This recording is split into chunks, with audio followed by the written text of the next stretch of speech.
Through the lens of this year's State of the Nation address, we arrive at one inescapable conclusion: that you, Mr. President, are somehow guilty of something even worse than the thing that you once accused Zuma of.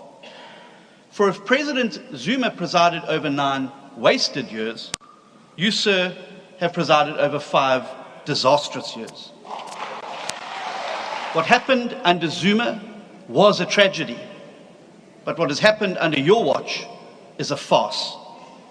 The new dawn was a false dawn. Ramaphoria was a delusion. Your supposed commitment to sweeping economic reform was hollow. Unemployment has skyrocketed from 36% to 43% since Mr. Ramaphosa became president. Murder has increased by 20% over the same period, with 70 people killed in our country every single day.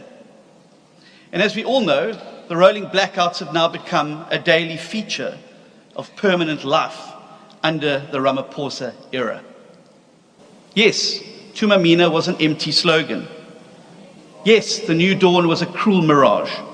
And yes, Palapala showed us who he really is.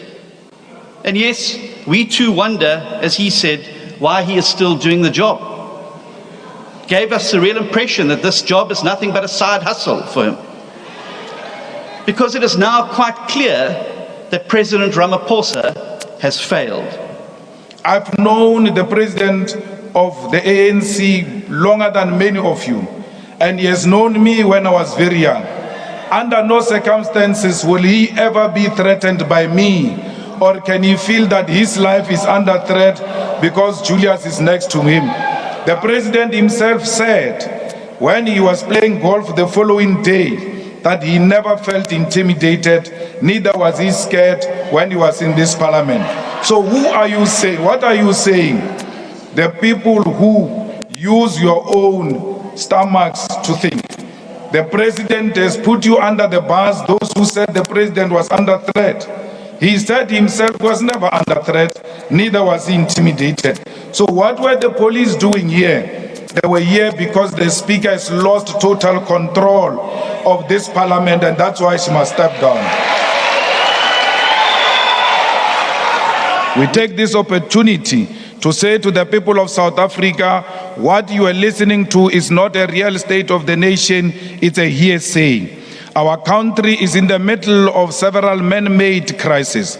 The man who's currently at the center of South Africa's crisis is a full-time businessman, animals trader, possibly a puppet of both the domestic and global capitalist interest, who has said that the job of president for him is a part-time job, Mr. Cyril Ramaphosa. In the middle of joblessness, and many crises that define South Africa, we have high levels of crime which are perpetuated by the fact that we have an incapable and unwilling police minister who has always shown up after the crimes and only pose for cameras.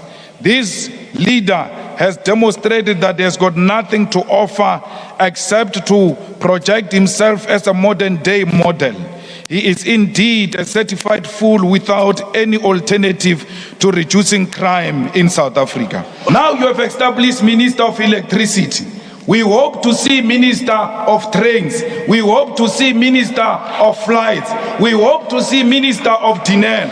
We hope to see Minister of Potholes.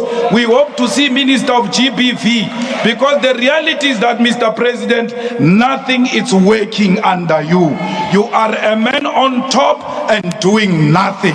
And that is very irresponsible of a man to be on top and do nothing. If you agree that ESCOM has failed to discharge its responsibility, ESCOM has always had a minister, and that is a minister of public enterprise.